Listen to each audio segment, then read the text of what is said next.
پس از آمدنش فهمیدیم که پدر ما در شهر امارات دبی متحده عرب با نام شخص محمد اقبال صدرالدین شناخته شده است و از مبلغ هایی که برای تجارت برده جمع کرده بوده است.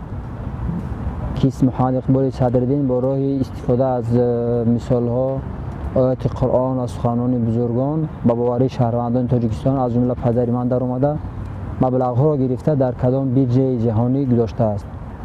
پس از مدت که پدر من برگشت آمد دیگه یگام چی نبود، ما هم داراییمون رو دادیم.